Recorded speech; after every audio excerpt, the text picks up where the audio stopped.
భుజాలు తడుముకున్నట్టు కేటీఆర్ గాని farm house కోసం కేటీఆర్ ఇప్పటి ముఖ్యమంత్రి అప్పటి పీసీసీ ప్రెసిడెంట్ జొన్వాడ ఫామ్ హౌస్ కోతే డ్రోన్లు ఎగిరేసిరని కేసులు పెట్టి రిమాండ్ చేసిర్రు.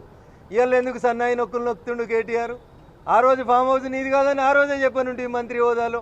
ఇప్పుడు దాన్ని వేరేళ్ళ పేరు మీదకి పేరు మార్చి ఫామ్ హౌస్ నాది కాదు అంటే దొంగలు కలిసి ఏదో చేసేటువంటి ప్రయత్నం తప్ప ఇంకొకటి కాదు. నేను ప్రభుత్వానికి చేసేటువంటి ఒక విజ్ఞప్తి, హైడ్రా పేరిట ప్రతిపక్ష పార్టీల ఎమ్మెల్యేలు ఎంపీలను టార్గెట్ చేయకూర్రి. నిజంగా సుప్రీంకోర్టు నిబంధనల ప్రకారం చెరువులో శిఖంలో బఫర్ జోన్లో రఘునందన్ రావు కట్టిన, దామోదర్ గారు కట్టిన, కేటీఆర్ గారు కట్టిన, కవిత గారు కట్టిన దయా దాక్షిణ్యాలు లేకుండా 24 గంటలలో కూల్చేయాలని నేను ఈ సందర్భంగా డిమాండ్ చేస్తా ఉన్నా. భుజాలు తడుముకున్నట్టు కేటీఆర్ గాని ఫామ్ హౌస్ కోసం కేటీఆర్ ఇప్పటి ముఖ్యమంత్రి అప్పటి పీసీసీ ప్రెసిడెంట్ జొన్వాడ ఫామ్ హౌస్ కోతే డ్రోన్లు ఎగిరేసిరని కేసులు పెట్టి రిమాండ్ చేసిర్రు. ఇవాళ ఎందుకు సన్నాయి నొక్కులు నొక్కుతుండు కేటీఆర్? ఆ రోజు ఫామ్ హౌస్ నీది కాదని ఆ రోజే చెప్పనుంటి మంత్రి హోదాలో.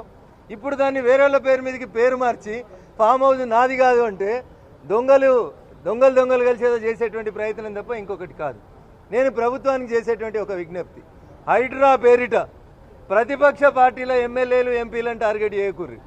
నిజంగా సుప్రీంకోర్టు నిబంధనల ప్రకారం చెరువులో శిఖంలో బఫర్ జోన్లో రఘునందన్ రావు కట్టిన, దామోదర్ గారు కట్టిన, కేటీఆర్ గారు కట్టిన, కవిత గారు కట్టిన దయా దాక్షిణ్యాలు లేకుండా 24 గంటలలో కూల్చేయాలని నేను ఈ సందర్భంగా డిమాండ్ చేస్తా ఉన్నా.